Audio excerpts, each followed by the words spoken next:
What is up, YouTube? It's Kingfisher745, and welcome to Special Operations 15. Of course, I have to start the Spec Ops with an overview, and just basically go over a few things, such as the characters and their abilities. And I'll try to give you my first impression on all of these updates. So first things first, let's check out that Special Operations screen. You will notice that there's split screens on each of the missions. That's because you have to choose between heroes and villains. As said before, Nico is going to be the new Spec Ops character, and she is a blaster. She's a flyer. She has back from the brink, returns to full health once when HP is reduced to 0. Also grants haste and removes harmful effects. And her second passive is blood magic. Bleeding increases damage dealt, and don't worry, she takes reduced damage from bleeding. So we'll look at her skills in just a moment, but first, let's go ahead and look at some of the weapons that you can get from Mission 1. Now you will notice that Mission 1 has an epic boss, and Captain Britain is listed as this. I can also tell you that Spider-Man is part of the epic boss battle as well, at least when I chose the villain side. One of the weapons you can get is the Incenser, and you can win this if you fight on the hero side with Hulk. And Gamma Knuckles will show as the reward if you choose the villain side. So as soon as you beat the boss, the regular boss roulette will have one of these items depending on which side you chose. The deployments for the epic boss also change depending on which side you chose. So far I can tell you that Black Cat, Black Widow, and Emma Frost are needed for the villain side. But don't worry, I'll make a video just dedicated to the epic boss, and I'll show you both sides and the deployment. Now moving on to the task list. First, you're going to have to make this doll in the research lab, and I believe that's going to be task number 6. Then after this, the next 3 rewards will be staffs. First, there's a Staff of Darkness. It exploits Soulfire and causes Dark Void on the enemy. So this is going to be the second research of the task list. Now moving on, there's also a Staff of Ice, and you'll get a blueprint for this as well. It causes Death Frost. And then the final staff is going to be the Staff of Fire. And the Staff of Fire causes Soulfire to one enemy. Soulfire is a pretty sweet debuff because it also removes beneficial status effects. So that can always come in handy. And then last, of course, is going to be Nico. So let's go ahead and check out both of these new heroes, Nico and the lockbox character, Moonstone. So first, we do know that she is a blaster, and we also know she has pretty amazing passives. The back from the brink is really nice because it's going to bring her back to life.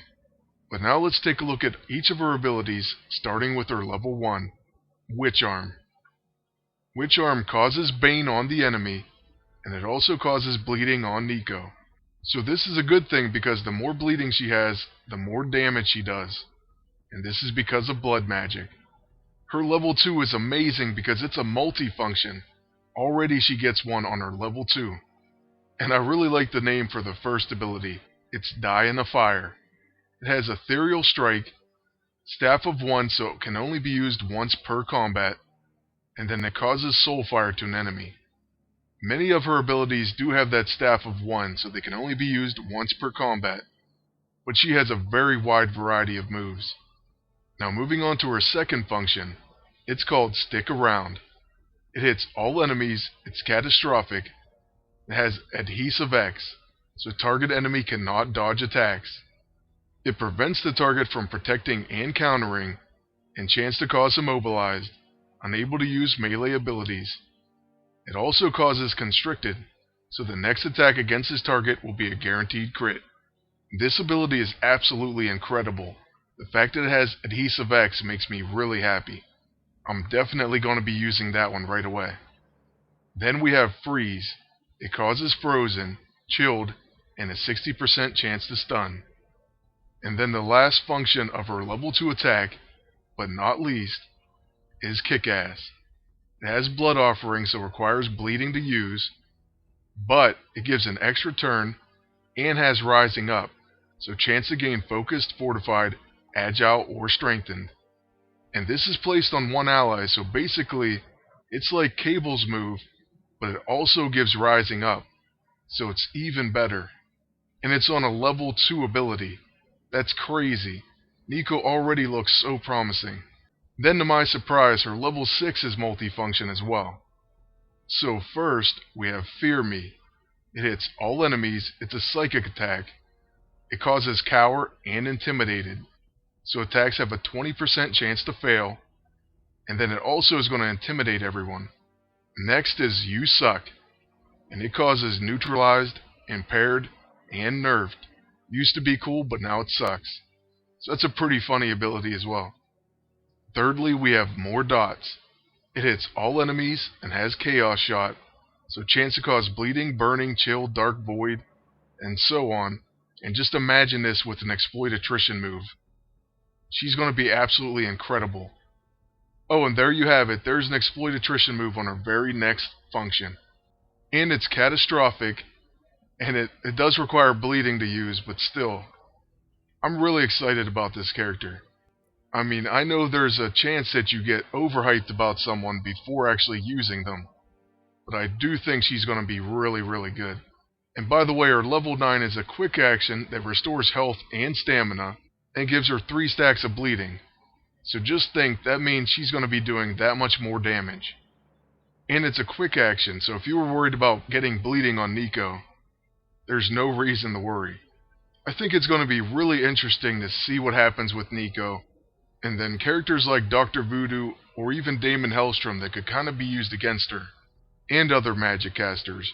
Anyways, I'll touch on that a little bit later. Right now we're looking at Classic Moonstone. Her passive is Psychological Manipulation, and it gives her a chance to apply a ton of really helpful debuffs whenever an enemy attacks. So they can be attacking anyone and she still has a chance to put those on them.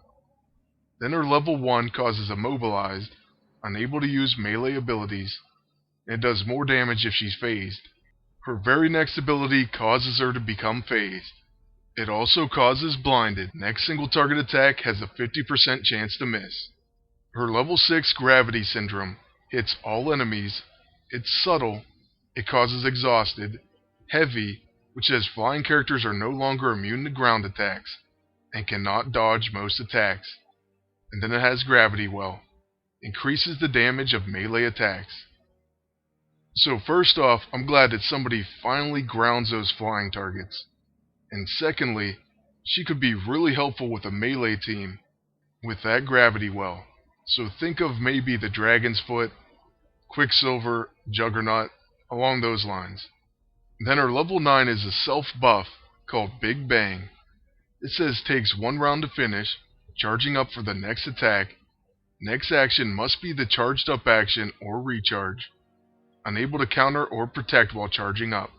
And it also has full round action. So I'm really not sure what this is going to do quite yet. I'm going to have to see it in combat, but with a name like that, I'm assuming she's going to do a ton of damage. Moonstone is a lockbox character, so the current lockboxes are Psycho. And we're going to need to collect 8 comic covers just like always, if we want to recruit this character. But that is going to be it for our first look at this new Spec Ops, and I will be bringing you plenty of videos later. Everything from task list to epic bosses and even regular bosses, so please stay tuned for more videos. Lastly, I want to thank you all for watching and wish you the best of luck in Spec Ops 15.